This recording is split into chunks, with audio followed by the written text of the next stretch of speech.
Get her out of this hall." The voice was low, controlled, and utterly without mercy. Sarah did not move at first. She stood at the edge of the great corridor with her mop still dripping onto the marble floor, her gray uniform damp at the sleeves, her hair pulled back so tightly it gave her a permanent look of mild surprise. The soldier who had spoken was staring at her with the particular brand of contempt that upper-ranking wolves reserved for omegas who forgot their place. She had not forgotten her place. She simply had not expected anyone to come down the east wing at this hour. "I said move," he repeated, and this time his hand came toward her shoulder, and Sarah stepped back before he could touch her, because she had learned long ago that contact with soldiers rarely ended well for people like her. She gathered her bucket and her mop, and she walked away without looking back, which was also something she had learned. You did not look back. Looking back implied you thought you had something worth defending, and Sarah had not believed that about herself in a very long time. The Palace of Ashenvale was not a kind place to work. It was a beautiful place, in the way that very dangerous things are often beautiful, all cold stone and high ceilings, and portraits of warriors with silver eyes, the kind of eyes that seemed to follow you down hallways no matter how quietly you tried to move. Sarah had been working here for 8 months, which was longer than most Omegas lasted, in service to the Alpha King. Not because the work was extraordinarily brutal, though it was demanding enough, but because the palace had a way of making you feel your smallness so acutely that many people simply could not survive it emotionally. Sarah survived it because she was, as her former pack had told her on the day they cast her out, extraordinarily good at being nothing. "You have no wolf," Elder Brannock had said, standing before her in the circle of judgment, while her packmates watched. From the edges with expressions that ranged from pity to relief. "You have no scent that registers as one of us. You are a drain on resources and a mark of shame on this bloodline. You are released." Released. As though she had been a held breath, something the pack had been waiting to exhale. She was 19 then. She was 23 now, and she had made a life of sorts out of the edges of things, and she had told herself that was enough. If you are enjoying this story, do not forget to leave a like and subscribe to the channel for more emotional stories like this one. She heard the crying before she reached the north stairwell. It was not ordinary crying. It was the kind of sound that bypassed the ears entirely and went straight to something older in the chest, something primal and urgent that could not be reasoned with. Sarah had been assigned to clean the corridor outside the royal nursery that evening, which was considered either a great honor or a great punishment depending on who you asked, because cleaning near the heirs meant absolute silence, absolute invisibility, and absolutely no mistakes. She had been doing it for 6 weeks without incident, which was perhaps why no one had yet thought to reassign her. The crying intensified as she approached, and through the heavy oak door she could hear raised voices, the clipped efficiency of healers giving instructions, the lower murmur of nurses attempting comfort, and beneath all of it, beneath every adult attempt at control and calm, 2 small voices screaming with a desperation that made Sarah's hands go still on the handle of her cleaning cart. King Caelan Ashenvale had lost his queen 11 months ago. That was the story everyone knew. The story told in careful, neutral tones by palace staff, who had learned that the wrong expression in the wrong corridor could cost you your position. Queen Mirabelle had died bringing the twins into the world, and the king, who had been feared before that day for his coldness and his precision, had become something else afterward. He had become a silence that occupied space the way walls do, and people navigated around that silence very carefully. The twins, Prince Aldrich and Prince Soren, were healthy, according to the healers. They were strong, as royal lichen heirs always were, with good lungs and good appetites, and the particular bright-eyed intensity of children who carry ancient blood. But in the past 3 days, they had screamed. They had screamed with a persistence that was beginning to alarm the entire court, not only because the sound was difficult to endure, but because no one could find a reason for it. The healers had examined them. The nurses had tried every comfort available. The wet nurses had been cycled in and out. Nothing worked. Nothing stopped the sound that seemed to come from somewhere deeper than hunger or pain or ordinary infant distress. Sarah was not supposed to open that door. She was very clear on this point as she stood outside it. She was an omega without a wolf, which meant she registered to other werewolves as something close to a human, something beneath consideration in the complex hierarchy of pack society. She had no business touching royal heirs. She had no business being anywhere near them. The appropriate thing to do was to complete her assigned section of corridor and leave, which was what she fully intended to do, right up until the moment the crying changed pitch and became something so raw and so desperate that her body moved before her mind gave permission. She pushed open the door. The nursery was a large, warm room lit by enchanted stones that gave off gentle amber light. There were 4 nurses present, 2 healers in their gray robes, and a head attendant named Marta, whose expression when she saw Sarah enter was the precise picture of outraged disbelief. "What are you doing in here?" Marta began, stepping forward with the authority of someone who had been managing royal spaces for 20 years. But Sarah was not looking at Marta. She was looking at the 2 cradles in the center of the room, and at the 2 small faces inside them, red with effort and wet with tears. And she was walking toward them before she had made any conscious decision to do so. "Stop," Marta said sharply. "You cannot touch the heirs. You are an unranked omega. You have no clearance. You need to leave immediately before I call the guard." Sarah stopped walking. She stood approximately 2 feet from the cradles, and she looked down at the 2 boys, and something very strange happened. The crying did not stop, but it changed. It shifted from desperate to something almost questioning, as though some part of the infants had registered her presence and was trying to understand it. "Remove her," Marta said to one of the nurses, and the nurse started toward Sarah. And then Sarah did something she had not planned and could not have explained. She reached out her hand, not touching, just extending, just offering the proximity of her palm over the nearest cradle, and the child inside, Prince Aldrich, turned his head toward her hand with the accuracy of something following a scent or a warmth or a frequency no one else in the room could detect. And he stopped crying. It happened that fast, that completely, that impossibly. He simply stopped, and his face went from anguish to calm with a speed that made every adult in the room go absolutely still. His brother, in the cradle beside him, fell, silent 3 seconds later. The silence was so sudden and so total that it felt like a physical thing, like a wall going up in a room that had been opened to a storm. Marta stared. The healers stared. Sarah very carefully did not move, because she understood that whatever was happening was fragile, and also that she was in very serious trouble, and she did not want to make either of those things worse. "What did you do?" Marta said, and her voice had lost its authority. It was just a question now. "Nothing," Sarah said honestly. I came in." One of the healers, an older woman with silver-streaked hair named Healer Voss, stepped forward and looked at Sarah with an expression that Sarah had never seen directed at her before. It was not contempt or dismissal. It was something very close to professional alarm. "Who are you?" Healer Voss asked. "Sarah," she said. "I clean the east and north corridors."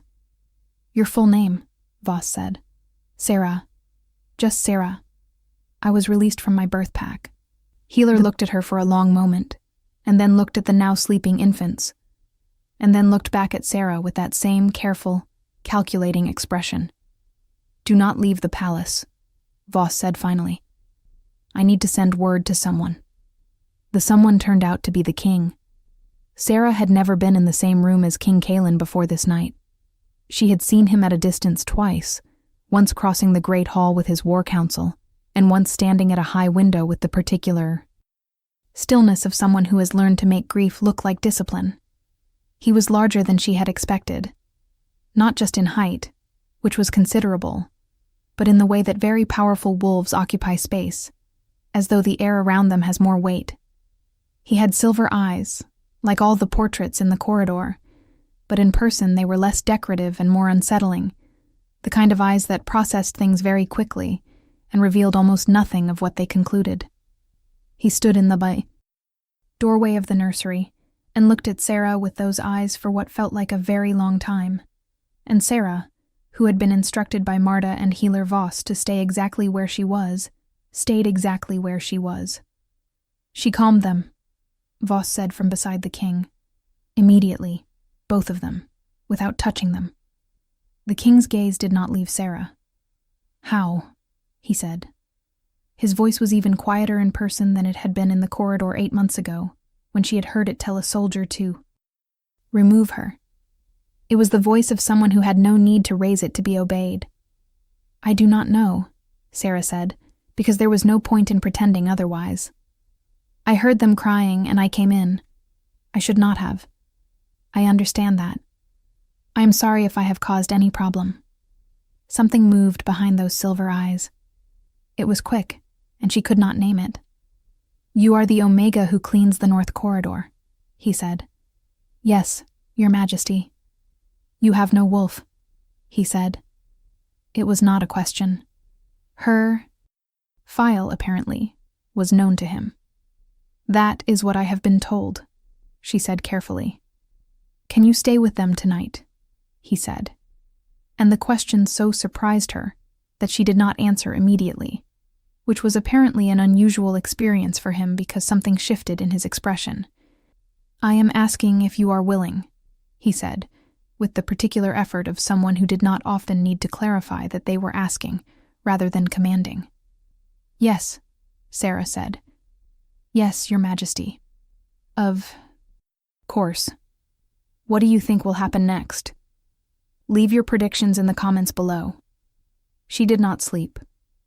She sat in the chair between the two cradles, and she watched the twins breathe in the amber light. And she thought about how strange it was that the first place she had felt something like peace in 4 years was in the nursery of the most powerful wolf in the known territories, watching over children who were not hers, and never could be. She did not reach for them again.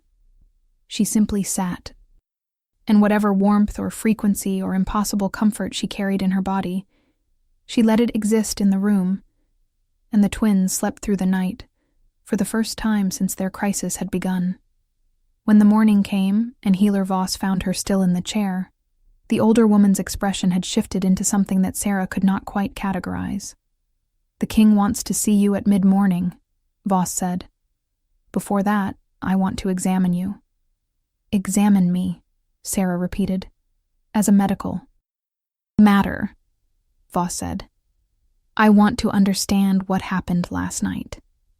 The examination was thorough and strange, and not entirely comfortable, the kind of inspection that Sarah associated with the early days after her rejection, when various healers from various packs had tried to determine what was wrong with her, why she had no wolf, why she smelled different, why she occupied the margins of the supernatural world without quite belonging to it. Voss did not say what was wrong. She said very little. During the examination, which was itself unusual enough to be alarming, she pressed her fingers against the space below Sarah's shoulder blades and was quiet for a very long time. She held Sarah's wrists and closed her eyes. She asked Sarah to breathe deeply and hold it and release, and listen to something that Sarah could not hear. When it was over, Voss sat back and folded her hands and looked at Sarah with an expression that had passed through alarm and come out the other side into something much more serious. "I need to run a blood work analysis," Voss said. "It will take several days." "What are you looking for?" Sarah asked. "I am not entirely sure yet," Voss said, "but I think I may be wrong about what you are." Kalen received her in his private study, which was a room that managed to be both grand and austerely functional, full of maps and ledgers, and the detritus of a man who governed an enormous territory with relentless personal involvement. He was standing at the window when she was shown in, his back to her, and he did not turn immediately, which she suspected was either deliberate or simply the natural behavior of someone who had never needed to demonstrate urgency for anyone. "How did they sleep?" he said without turning. "Through the night," she said, "without waking." She heard something change in his breathing, very slight, a shift in rhythm that in a less controlled man would have been a long exhale. "Sit down," he said, and turned from the window and crossed to his desk, and Sarah sat in the chair across from it.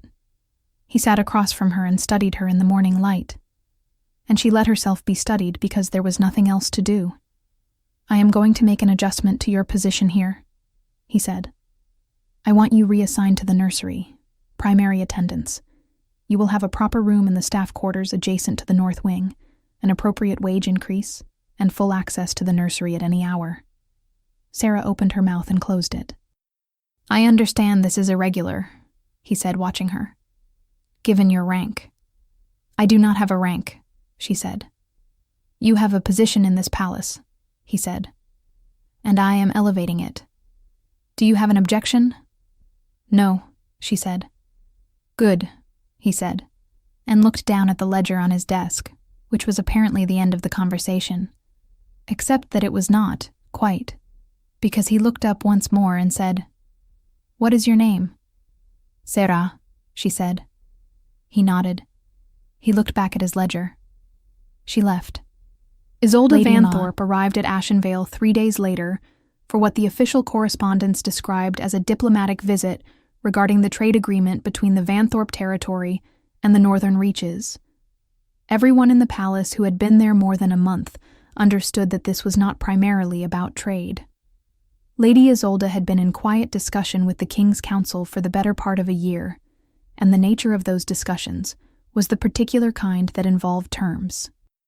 Like political alliance and future stability, and the comfort of having a structured arrangement in the event of ongoing uncertainty. She was, in the language that court people used when they wanted to say something without saying it, a candidate. She was stunning in the way that certain women are stunning when they have devoted considerable intelligence and resource to the project of appearing effortlessly beautiful. Her hair was the precise dark red of certain autumn leaves, worn in an E. Elaborate arrangement that somehow never looked labored, and her eyes were the amber gold of high-ranking lichen females, sharp and evaluating beneath their practiced warmth. She moved through the palace with the confidence of someone who had already calculated her odds and found them favorable, stopping to speak with council members, complimenting the head of household, asking questions about the heirs with an expression of careful, measured concern that was so well performed, it was nearly indistinguishable from genuine feeling. She found out about Sarah on the second day. Sarah was not aware of being found out. She was in the nursery, where she spent most of her hours now, learning the particular rhythms and preferences of two small people who communicated in the wordless, absolute language of very young children, and who had decided, with the uncompromising certainty of infants, that Sarah was a safe thing to be near. Aldrich was quieter than his brother, more watchful, with his father's silver eyes already fully present in a way that was slightly unnerving in a child who could not yet speak. Soren was louder, more physical, given to grabbing with his whole small fist anything that came within reach. They were, in the assessment of everyone who worked with them, extraordinary children, and they had chosen Sarah with a completeness that no one had yet been able to explain, and several people had begun to find troubling. She did not know about any of this. She was singing. Very quietly. Not a song she had learned anywhere, but something that simply existed in her. Some melody that seemed to come from the same place as the warmth in her hands. And Aldrich was watching her with those disconcerting silver eyes, while Soren made a determined attempt to pull her braid through the slats of his cradle, when the nursery door opened and Lady Isolde stepped inside. The change in the room was immediate. Both twins registered it, the way that young animals register a shift in air quality before they can name why. Aldrich's expression went from watchful to closed. Soren released Sarah's braid.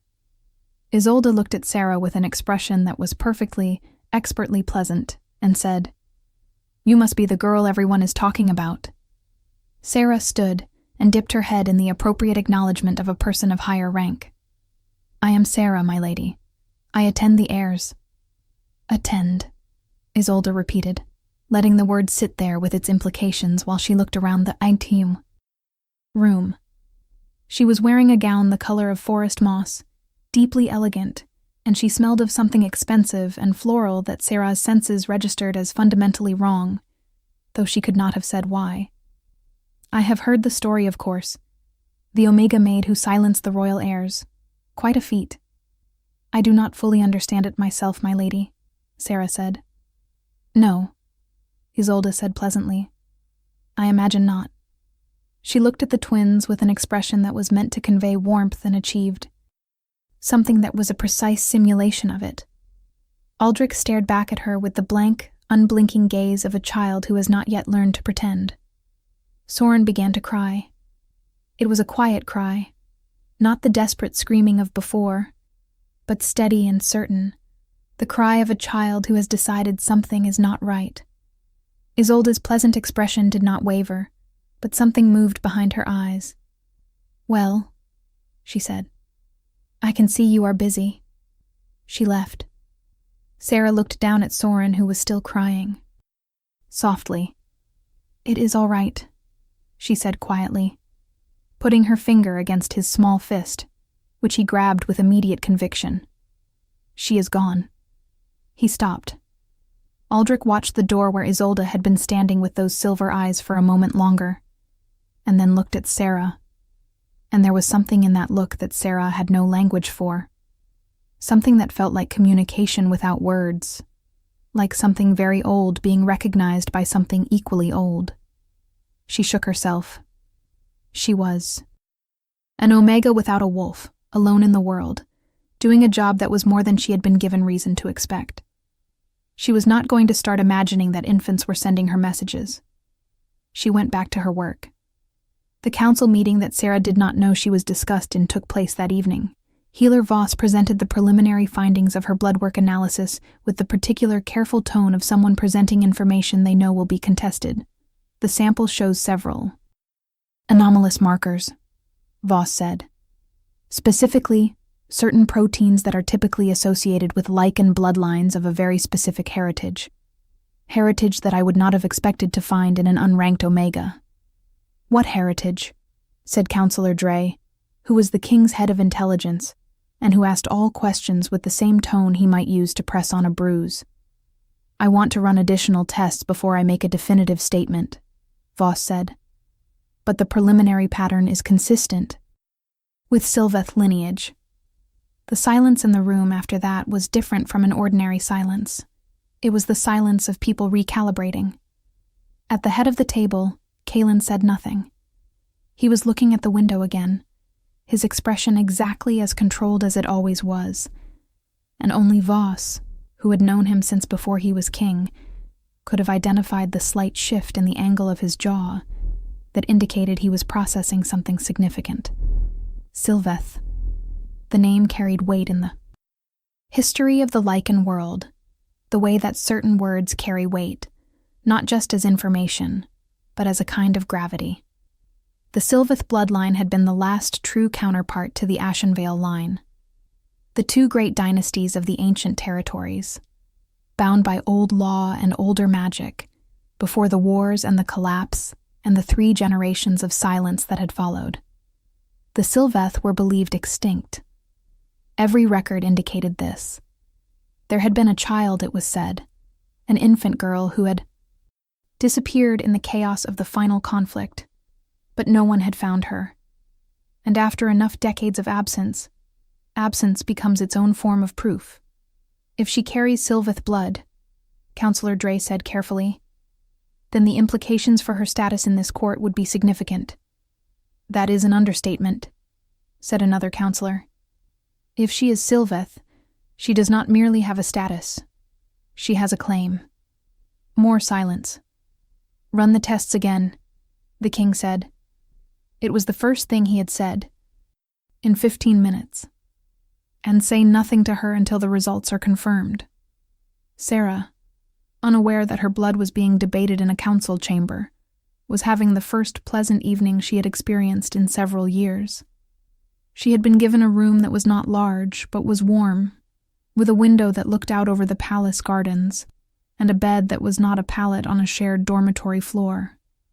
She sat on the edge of this bed after her shift, and looked at the window and thought about nothing in particular, which was itself a luxury. And then she thought about the twins, and felt the particular warmth in her chest that she was beginning to accept as simply a fact about herself, something she carried the way some people carry a memory or a song. She thought about the way Aldrich watched her, that disconcerting ancient gaze. She thought about Soren's immediate and total trust, the way he grabbed with his whole being. She thought about what it meant to be needed, to be the specific shape of comfort that someone required, and she pushed the thought away before it could become something more painful, because she was very practiced at pushing away the thoughts that would hurt her if she let them develop. If you want to see how this story ends, make sure you are subscribed with notifications on. She did not push away quickly enough, because what she found herself thinking about, in the quiet of her first real room in years, was the king. Not in any way she could have defended or explained. Not with any expectation or plan. Simply the fact of him, standing at the window of his study with his back to her, the slight change in his breathing when she told him the twins had slept through the night, the way he had asked her name at the end, as an afterthought that was somehow not an afterthought. She pressed her hands together in her lap and reminded herself clearly and firmly that she was an omega without a wolf, recently elevated from floor scrubbing to nursery attendance, and that whatever she was imagining was so far outside the boundaries of plausibility that it did not merit the energy of even entertaining it. She went to sleep. She dreamed of Silver. Lady Isolde's next move came precisely 3 days later, and it was elegant, as all of Isolde's moves were elegant, because she had been planning her ascent to this position for long enough that she had learned to make necessity look like generosity. She requested a private meeting with Marta, the head attendant, and expressed with great warmth and careful concern that she had noticed the unusual arrangement in the nursery and wanted to make sure that the king's children were being given every possible advantage. She had, she said, brought with her from the Vanthorpe estate a highly experienced nursery specialist, a ranked female lichen with a documented history of working with royal children, and she thought it might be beneficial, purely for the heirs' well-being, to integrate this specialist into the current arrangement. Marta, who was loyal to the palace but also very aware of political weather, agreed that this seemed entirely reasonable and said she would arrange it. Isolde smiled and said she was grateful, and that of course this was only about the children. The specialist was introduced to the nursery the following morning, and her name was Delia, and she was everything Isolde had described, competent and warm and experienced, and she looked at Sarah with an expression of professional assessment that contained underneath it, barely visible but present, the specific contempt of a high-ranked wolf for something that did not register as a proper wolf at all. Sarah recognized it. She had been recognizing that expression her entire life. She did not react to it. She had also learned that. "I am told you have a remarkable connection with the heirs," Delia said pleasantly. "It seems to be the case," Sarah said. "I have been working with royal children for 15 years, Delia said, "in 3 different courts." "I imagine you have a great deal to offer," Sarah said, and kept her voice neutral, and went back to Soren, who was making his feelings about the new arrival very clear through the medium of sustained and pointed crying. It was Healer Voss who went to the king. She did not frame it as a conflict or a complaint, because she had not survived 30 years of palace medicine by being clumsy about things that required delicacy. She simply mentioned, in the context of the ongoing analysis of Sarah's blood work, that there had been a change to the nursery staffing and that she thought the king should be aware of it, given the particular situation with the heirs. Kaelin listened. He said nothing for a moment. "Who authorized this?" he said. "Lady Isolde brought the suggestion to Marta," Voss said. "Marta approved it." Another silence. "I see," he said. It was 2 words, and it contained within it a judgment and a decision, and a correction in progress, and Voss recognized all of this, and withdrew very carefully. Kaelin came to the nursery that afternoon for the first time in 3 days. He arrived without announcement, which was not unusual for him, and the room rearranged itself around his presence the way rooms always did, nurses straightening, Delia turning with a professionally warm smile, Marta appearing from somewhere. Sarah was in the far corner of the room with Aldrich against her shoulder, the child having decided that this particular afternoon required absolute proximity to Sarah, and was not interested in any alternative arrangements. And she looked up when the king entered, and then looked down again, because looking at the king was not something she did, if she could avoid it. She heard him cross the room. She heard the brief exchange with Delia, quiet and polite, and utterly without warmth. She heard Marta explain the new arrangement with the particular verbal delicacy of someone trying to describe a decision they are beginning to suspect was a mistake. And then the footsteps continued across the room until they stopped very close to her, and she looked up. "How are they?" he said. His eyes went to Aldrich first, who had turned his head to look at his father with that silver gaze, and then something softened, almost imperceptibly, in the king's expression. Something that was there for only a moment before the discipline of years closed back over it. "He wanted to be held," Sarah said quietly. "He has been out of sorts this morning." The king reached out and touched his son's head very gently, a brief, careful touch. The touch of a man who was terrified of wanting too much and had learned to express love in very small quantities because he could not afford to lose it. Aldrich leaned slightly toward his father's hand, in the same instinctive way he leaned toward Sarah's warmth. The king let out a breath. "Delia," he said, without raising his voice. Delia appeared at his shoulder. "Thank you for your service. You are dismissed from the nursery. Your wages for the full week will be paid." The professionalism in Delia's expression flickered, just slightly. "Of course, Your Majesty." She left. Sarah did not look at the king. She looked at Aldrich. She could feel Kaelin's gaze on the side of her face, the way you feel the presence of something very warm standing nearby in cold air. "I want the arrangements here to remain as they were," he said, apparently to the room at large. "Nothing changes. Without my direct authorization. Is that understood?" It was understood. Isolde found Sarah alone in the palace library that evening, which was not an accident. Sarah had gone there to find one of the children's books that Voss had mentioned as particularly good for reading aloud to infants, and she was running her finger along the spines of the relevant shelf when she heard the door close behind her with the particular soft click of someone who has planned the closing. She turned. Isolde was wearing deep wine red and looking at Sarah with an expression that had dropped its performance now that they were alone, and what was underneath was considerably colder. "You are clever," Isolde said.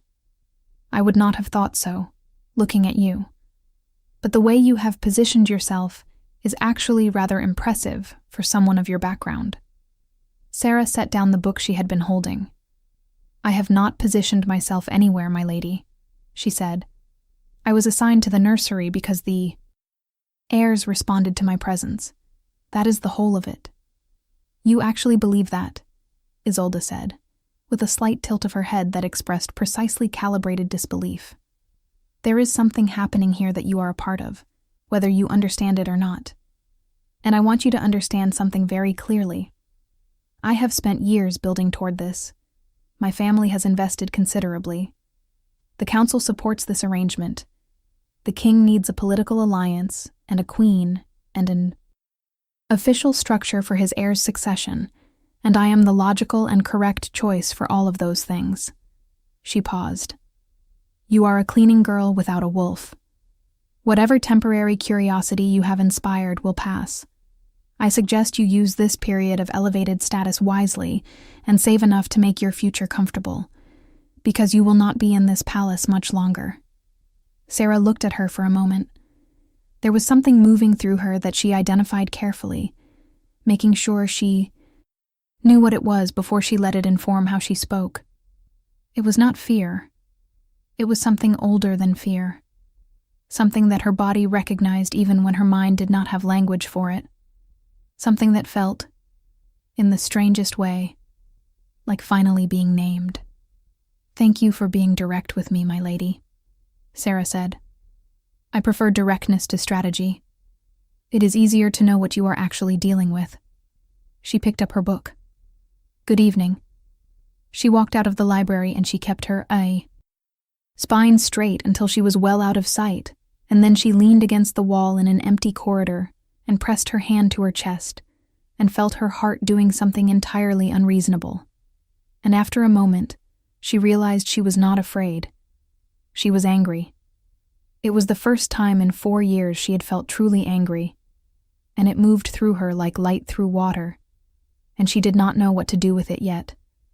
But she recognized it as hers.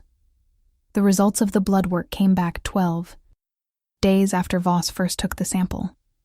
Voss came to Sarah's room to tell her, which was itself significant, a healer coming to an attendant, rather than summoning her.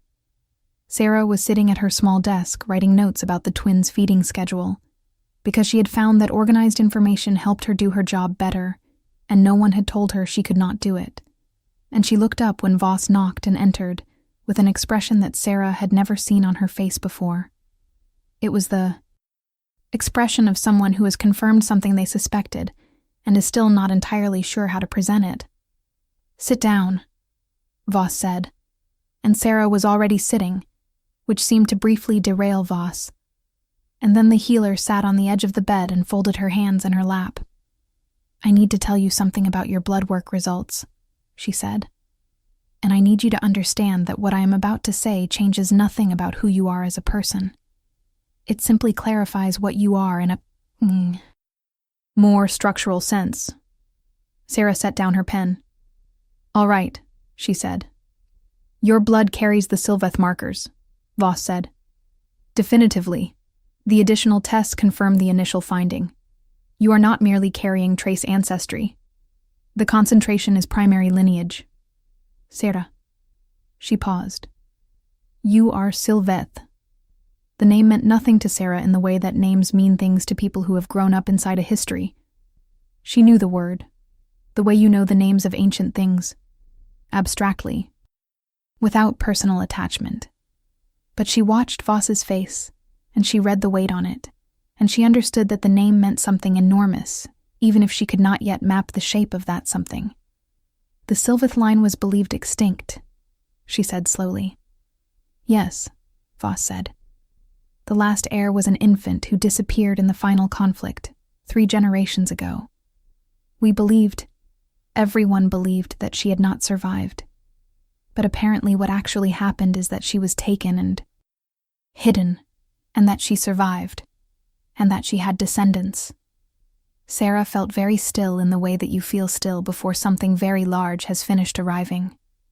"I was abandoned," she said. "My birth pack said I was left on their territory as a newborn. They never knew where I came from." "No," Voss said gently.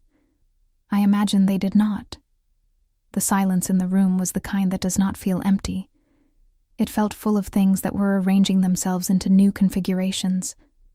"What does this mean?"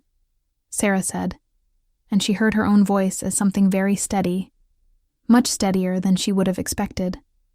"It means," Voss said carefully, "that your position in the world is considerably different from what you were told it was. Sylveth does not carry a lower rank than Ashenvale. It is a parallel dynasty, an equal one. And there are old laws," she paused, "very old laws, that were written in the time when both lines existed, about what was supposed to happen if both lines continued." Sarah stared at her. "Say it directly," she said. The old law specifies, Voss said, that should both bloodlines persist, the matter of the mate bond between them is not optional. It is not political. It is written into the blood of both lines, the Sylveth heir and the Ashenvale king. She stopped. She did not need to say the rest. Kalin received the report in his study in the evening, alone, because he had asked Voss to give it to him without counsel present. He read it twice. He set it on the desk and stood at the window, which was apparently where he went when the world required processing that he could not do while sitting. He stood there for a long time. He thought about a morning 3 weeks ago when he had walked into the nursery and found his son sleeping soundly for the first time in days, and the Omega attendant sitting in the chair between the cradles with the particular stillness of someone who has been awake all night and has decided it was worth it. He thought about the way she had said, "I do not fully understand it myself," with a simplicity that had nothing to perform in it. He thought about what it had felt like to stand near her while she held Aldrich, that specific quality of warmth and steadiness that he had recognized on some level beneath reason, and had been very carefully not examining since. He thought about his queen, who was gone, and about the months of silence that had followed, and about the twins who had needed something he could not provide, and had found it in the most impossible person imaginable. He thought about old law and old blood, and things that had been true for centuries without anyone being there to acknowledge them. He sat down. He picked up the report. He read it a third time. He said to the empty room, "Of course."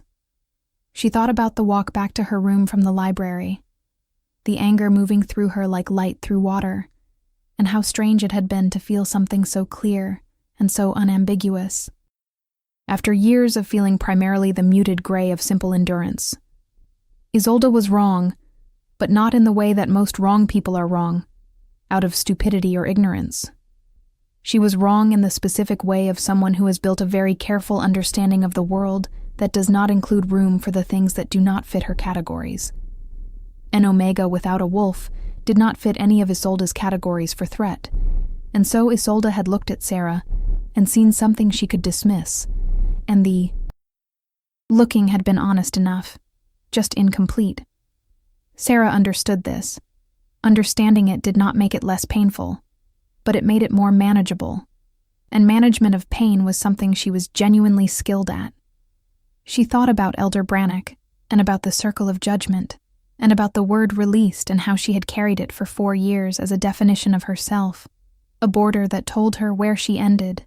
Released, set free, expelled, all the same word wearing different faces. And here she was in a palace of cold stone and high ceilings, and portraits of silver-eyed warriors, and 2 small boys had looked at her, and known something that Elder Brannock had missed entirely, and she did not yet know what that meant in the largest sense. But she knew what it felt like, which was a beginning. Kalin, in his own study that same evening, was doing the particular thing he did when he needed to process something that did not fit neatly into any existing framework. He was reading. Not the ledgers or the political correspondence or the strategic assessments that normally occupied his evenings, but one of the old records, the historical texts that predated the current court by several centuries, the ones that documented the twin dynasties in the language of people who had assumed both would continue. He read about the Sylveth line with the careful attention he brought to all things, noting what the records said about their particular gifts, the warmth, the ability to calm, the connection to young life, the gold light that the old writers described in terms that were somewhere between medical observation and religious awe. He read about the old law. He read it twice, as he had read Voss's report twice, because he did not like to act on a single reading of anything important. The law was unambiguous in the way that laws written by people who did not anticipate needing to be argued with often are. Both lines present, the bond activates. Not should activate, not may. Activate. Activates. Present tense. Eternal present. The grammar of inevitability. He set the book down. He thought about a woman sitting in a chair between two cradles all night, staying awake out of no obligation and every instinct. He thought about the warmth in the nursery when she was in it, and the particular quality of his son's sleep since she had come. He was not a man who dealt in sentiment, but he was a man who dealt in evidence, and the evidence was very clear. In the lichen world, performed once a year at the first full moon of spring, in which the children of royal bloodlines were presented to the pack's ancient ancestors through a ceremony of moonlight and blood recognition. For the twins, this would be their first acknowledging, which meant that for the first time, their blood would be formally offered to whatever watching intelligence the old rituals believed would receive it. The court had been preparing for weeks.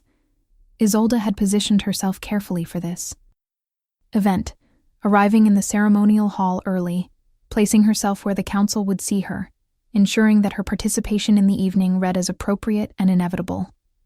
She had spoken with 3 council members that day about the importance of formal structure and stable succession, and all 3 had agreed with her, because she was very good at making people agree with her. The hall was full of the court's most powerful figures, all in ceremonial attire, the ancient silver lights, casting everything in the particular luminescence that moonlit ceremonies required. Sarah had been told that her attendance at the acknowledging was required as the primary heir's attendant. She wore the formal uniform of palace attendants, which was a better cut than her cleaning clothes, but still marked her clearly as staff rather than nobility, and she stood with Voss near the attendance section and held Soren while a nurse held Aldrich and waited for the ceremony to begin. The ancient healer, who performed the ritual, a very old wolf named Corthin, who seemed to have survived by transforming himself gradually into something almost beyond the ordinary physical, moved through the opening invocations with the deliberate pace of someone who understood that certain things should not be rushed. The hall was quiet in the way that ceremonial spaces are quiet, a communal silence that has a texture to it. And then the moment of blood recognition came, in which the heir's blood was touched too. The ancient stone of lineage that sat at the center of the ritual circle, and Corthin bent over the stone, and the stone lit. It did not light in the soft, ceremonial silver that it was supposed to produce for royal Ashenvale blood. It lit in 2 colors, silver for the Ashenvale line, bright and familiar, and something else, something that had not been seen in the stone in 3 generations, a deep gold light that moved through the silver the way the sun moves through water, not competing with it but completing it. Every person in the hall who was old enough to know their history went very still. Corthin straightened from the stone and turned, not toward the council, not toward Lady Isolde, but toward the attendance section, with eyes that were looking for something specific, and found it immediately. "There is Sylveth blood here," he said, and his voice carried through the silence with the perfect, unforced projection of someone who had been making pronouncements in large halls for 60 years. "Present in the children, which means present in whoever carries the Sylveth bond to them." Every head in the hall turned. Isolde's expression did not change. It could not afford to change. But behind her eyes, something moved with considerable velocity. Corthin's gaze settled on Sarah, who was standing very still with Soren against her shoulder, and the realization of what was happening moving through her with the slow, devastating clarity of something she had been approaching for weeks without knowing it. "You," Corthin said. "Come here, child." The walk from the attendance section to the ritual circle was the longest walk Sarah had ever taken. She was aware of every eye in the hall following her, aware of Isolde's stillness in her peripheral vision, aware of the weight of Soren in her arms and the anchoring quality of it, the fact of him, warm and real and certain. She stepped into the ritual circle. Corthin took her free hand and pressed her palm to the stone, and the gold light flared so brightly that several people in the front rows instinctively stepped back, and then the silver rose to meet it, and the 2 lights wound together in the stone, with the coherence of something that had been waiting to do exactly this for a very long time. "Sylveth," Corthin said, not as a question. not as a revelation to her, as a confirmation to the hall. The line persists. The room erupted, not in chaos, but in the specific tumult of people who have received information that restructures everything they thought they understood, all talking at once, the council members turning to each other, the noble families recalibrating, Isolde standing in the middle of it with her face completely controlled and her hands loose at her sides, which was the only sign of what it was costing her. Sarah stood in the ritual circle with the gold light fading against her palm and looked for exactly one person in the room. Kaelin was standing at the edge of the ritual circle, and he was already looking at her. He had not moved when the stone lit. He had not turned to the council or looked at Isolde or conferred with anyone. He was looking at Sarah with an expression that she had never seen on his face before. Something that was not the controlled silver neutrality of the king. Something older and more unguarded. Something that his eyes were doing without his permission. She saw it, that thing in his eyes. And she felt, answering it from somewhere in her own chest, the mate. Bond complete itself in the space between them like a lock finding a key, like two notes finding the chord they were always meant to form together. It was quiet and total and as inevitable as anything she had ever experienced. He crossed the circle. He stopped in front of her. "Sarah," he said, and her name in his mouth was different than it had been in his study 3 weeks ago, when it had been almost an afterthought. Now it was something else entirely. "I know," she said quietly.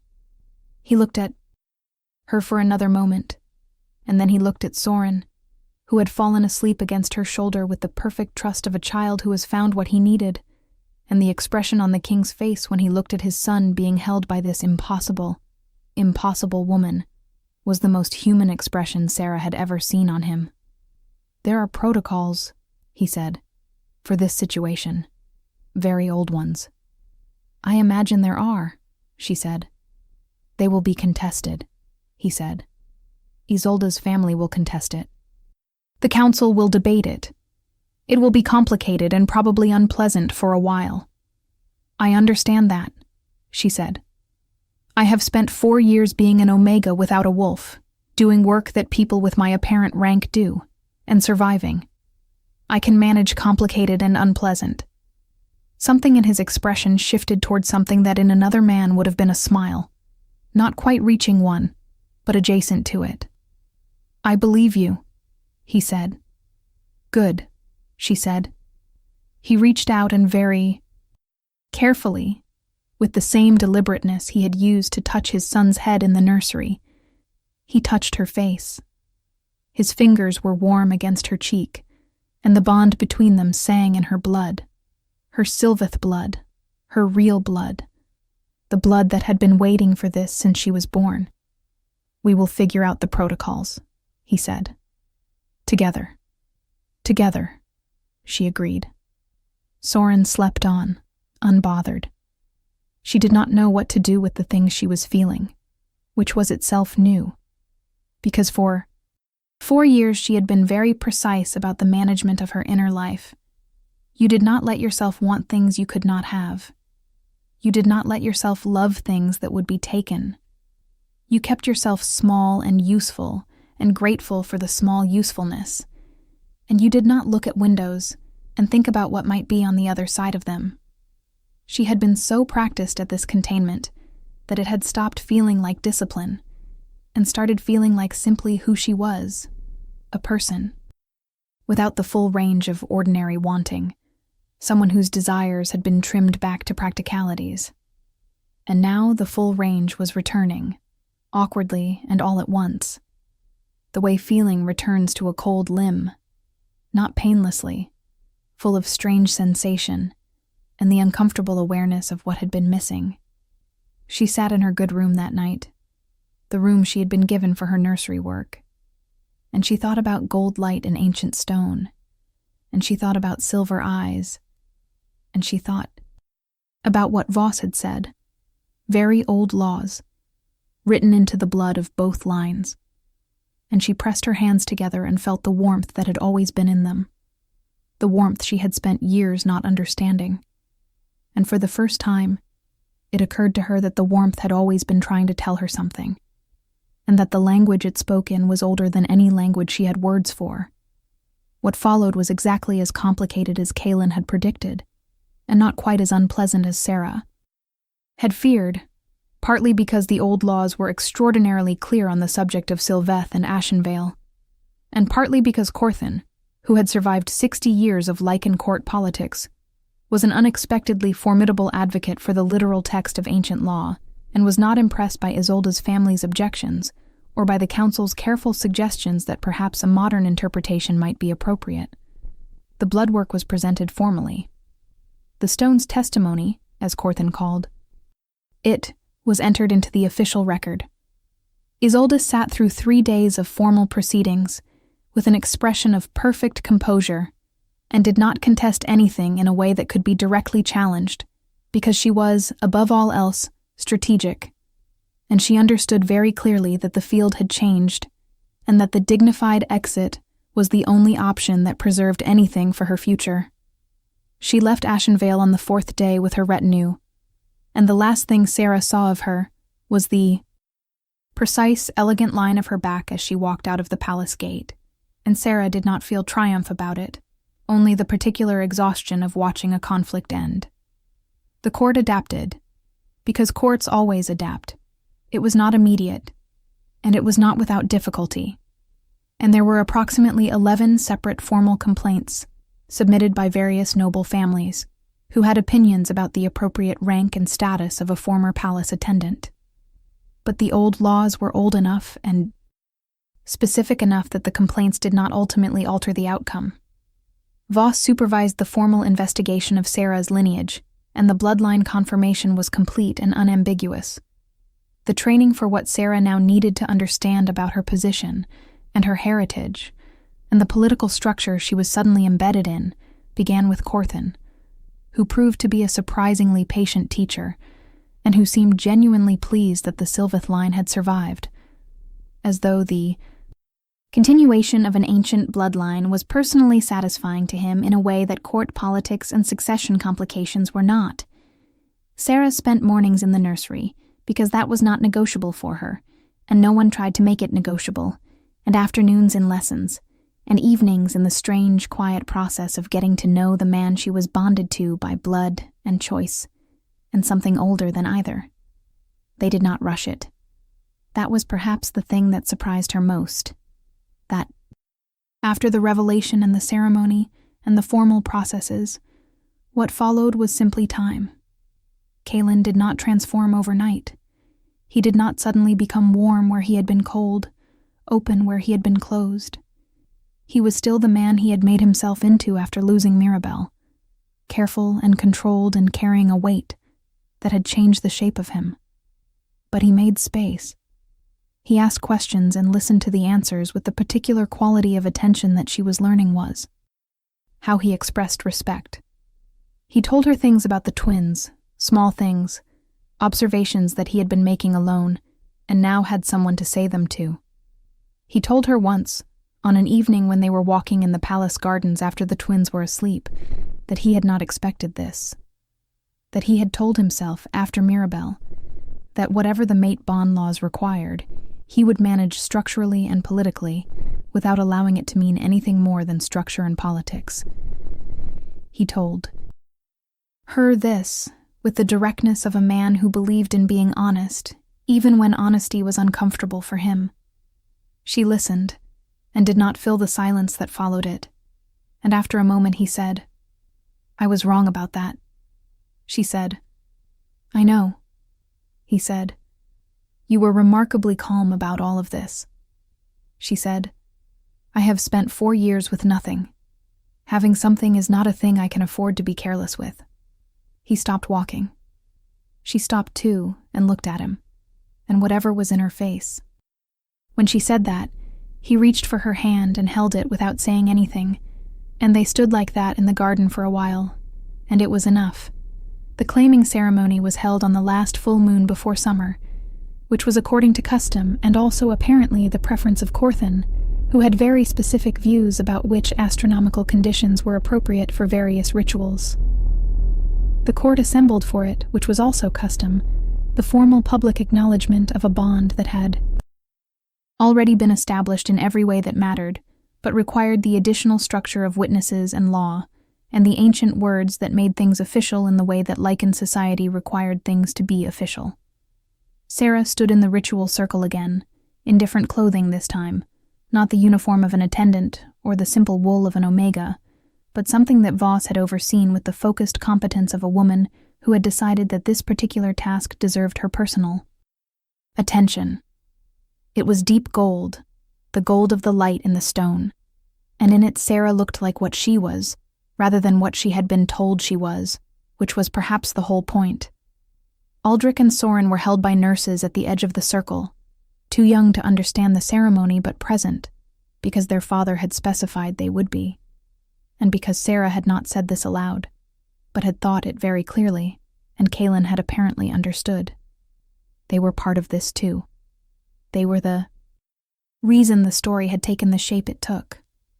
Kaelin stood across from her in the circle, and looked at her with the silver eyes that had unnerved her when she first encountered them, and no longer did, because she knew now what he did with them when he was not being observed, the way they softened on his sons, the way they found her across rooms with a directness that he had stopped trying to moderate. He spoke the old words of claiming with the voice that was always quiet and never needed to be anything else. And when it was her turn, she spoke them back with the clarity of someone who had spent 4 years without a voice and was not going to waste this one. The stone lit when the words were complete. Both colors, silver and gold, wound together. And Corthan said something in the ancient tongue that none of the younger wolves in the room could translate, but that seemed to satisfy him enormously, and the hall witnessed it. All of the faces that had once looked at Sarah with contempt or dismissal or the specific nullity of not looking at her at all, and she let herself be seen by all of them, fully and without apology. Afterward, in the brief moment before the formal reception began when they were still technically in the ritual circle, and the rest of the court was still reorganizing itself, Kaelin leaned close to her and said, very quietly, into the space beside her ear, "How do you feel?" She thought about it. She thought about a dormitory floor, and a mop, and a corridor that smelled of cold stone, and the look on Elder Brannock's face when he said "you are released," as though she were an exhaled breath. She thought about the twins crying in the night, and the warmth in her hands that she had not been able to explain. She thought about gold light in an ancient stone, and a king who learned to ask instead of command, and 2 small boys with silver eyes who had looked at her and recognized something no one else had been able to name. "Like I was always going to be here," she said. He straightened. He was almost but not quite smiling, that adjacency that she had learned to read as the real thing. "Yes," he said. "I think that is exactly right." The reception was long, and the court was complicated, and several noble families were still working through the implications of everything in real time and had opinions about it, and Isolde's absence was noted and discussed and eventually filed away by the court machinery that processed these things, and Sarah navigated all of it with the steadiness that 4 years of invisibility had given her, because it turned out that spending that much time learning not to react to things was actually a very useful preparation for a court environment. She stood beside the king at the formal dinner, and accepted the acknowledgments of council members and noble representatives and senior pack officials with the same calm she brought to everything. And at some point during the evening, Kaelin's hand found the small of her back with the particular pressure of someone who is making a choice about public posture and has decided on proximity, and she was aware of it every moment for the rest of the evening in the way you are aware of warmth when you have been cold for a very long time. Later, when the twins had been settled for the night and the palace had moved into the quieter rhythms of the late hours, and she was sitting in the chair between the cradles in the amber light of the nursery, because this was still where she came when she needed to think. She heard the door open and did not have to look to know who it was. Kaelin sat in the chair that had been placed beside hers, which was new, which someone on the staff had apparently decided to add in anticipation of this becoming a regular arrangement, and they sat together in the quiet while the twins slept, and it was not awkward or ceremonial or weighted with any of the complicated things that had preceded it. It was simply two people who had found each other, by the most improbable route imaginable, sitting in the room where the story had begun, with the proof of why it mattered sleeping in front of them. "Aldrich will walk before Soren," Kaelin said eventually.